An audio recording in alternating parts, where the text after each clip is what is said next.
नमस्कार, स्वागत है आपका। संवाद 365 देख रहे हैं आप। आपके साथ मैं हूं दिग्विजय सिंह चौहान। उत्तराखंड अधीनस्थ सेवा चयन आयोग यानी कि UKSSSC मतलब UK SSSC में जितने एस हैं उससे 4 गुना से भी ज्यादा गिरफ्तारियां अभी तक UKSSC पेपर लीक कांड मामले में हो चुकी हैं। UKSSC पेपर लीक कांड में एक और गिरफ्तारी हुई है और इसी के साथ ही अब तक कुल 13 लोग इस पेपर लीक मामले में गिरफ्तार हो चुके हैं। अब जिसकी गिरफ्तारी इस पूरे मामले में हुई है वो रामनगर कोर्ट में कनिष्ठ सहायक के पद पर तैनात है।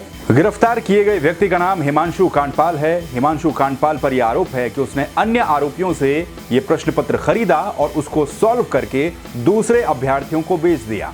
कितने में प्रश्न पत्र खरीदा गया, कितने में प्रश्न पत्र सॉल्व करके आगे बेचा गया, इसकी जांच STF के द्वारा की जा रही है। रकम का पता लगाने की कोशिश की जा रही है कि कितने में लेन देन हुआ और कितने के पेपर बेचे गए।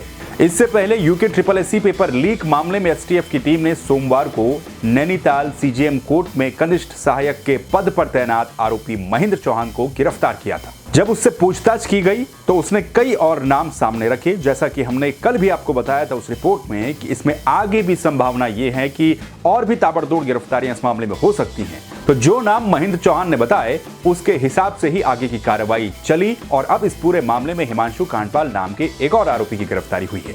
हिमांशु कांडपाल रामनगर कोर्ट में कनिष्ठ सहायक के पद पर तैनात है। वो मूल रूप से अल्मोड़ा का रहने वाला है। पूछताछ में उससे पता चला है कि महेंद्र चौहान से उसकी पुरानी दोस्ती थी, यानी कि जो आरोपी कुछ दिन पहले गिरफ्तार हुआ उससे इसकी पुरानी दोस्ती थी। इसके अलावा एक और चीज भी इस पूरे मामले में सामने आई है। इससे पहले महेश जोशी नाम के एक आरोपी को गिरफ्तार किया गया था जो कि PRD का जवान बताया जा रहा है। वो इस आरोपी का रिश्ते में जीजा लगता है। हिमांशु के जीजा महेश जोशी ने ही इस पूरे प्लान के बारे में हिमांशु कांडपाल को बताया, उसको प्रलोभन दिया, लालच दिया। उसके बाद इन दोनों ने मिलकर के ही इस पेपर लीक कांड के मामले को अंजाम दिया। हिमांशु कांडपाल पर यह आरोप है कि उसने अपने दोस्त महेंद्र चौहान और दीपक शर्मा के साथ मिलकर एक गेस्ट हाउस में इस प्रश्न पत्र को सॉल्व किया। उसके बाद इसको आगे अभ्यर्थियों को बेच दिया गया। इसी तरीके से सिलसिला चलता रहा और अब इस आरोपी की भी गिरफ्तारी UKSSC पेपर लीक कांड मामले में हो चुकी है। यह भी बताया जा रहा है कि जिन लोगों को पेपर बेचे गए हैं उसमें से अधिकतम अभ्यर्थी पास भी हुए हैं इस परीक्षा में, जो कि UKSSC की परीक्षा हुई थी। इसमें कुछ परीक्षार्थी पास भी हुए हैं। अब कितने में बेचे गए, कितने में खरीदे गए, इस बात की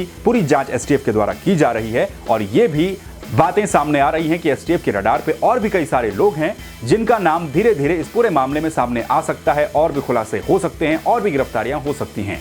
तो बहरहाल UKSSC पेपर लीक मामले में अभी तक कुल 13 गिरफ्तारियां हो चुकी हैं। इनमें से आधे से ज्यादा सरकारी कर्मचारी हैं और कितने बड़े नाम इस पूरे पेपर लीक मामले में सामने आते हैं। STF की पूछताछ में, STF के खुलासे में क्या कोई बड़े नाम भी सामने आने वाले हैं, इस पर भी लगातार नजरें रहेंगी क्योंकि UKSSC पेपर लीक मामला एक ऐसा मामला है जो कि प्रदेश भर में सुर्खियों में इस वक्त चल रहा है। हर कोई इस बात को लेकर हैरान है कि उत्तराखंड अधीनस्थ सेवा चयन आयोग के द्वारा आयोजित की गई परीक्षा में इतनी बड़ी धांधली कैसे हो सकती है। और अगर इतनी बड़ी धांधली हुई है, इतना बड़ा एक पेपर लीक का स्कैम हुआ है जिसमें कि अभी तक 13 गिरफ्तारियां हो चुकी हैं, लेकिन गिरफ्तारियां अभी तक छोटे छोटे लोगों की, छोटे छोटे कर्मचारी की हुई है। अगर इतना बड़ा पेपर लीक मामला हुआ है तो क्या इसमें कहीं कोई बड़ा चेहरा शामिल नहीं है? यह भी अपने आप में एक बड़ा सवाल उठता है। इस पूरे मामले में STF आगे क्या क्या खुलासे करती है, इस पर नजरें रहेंगी।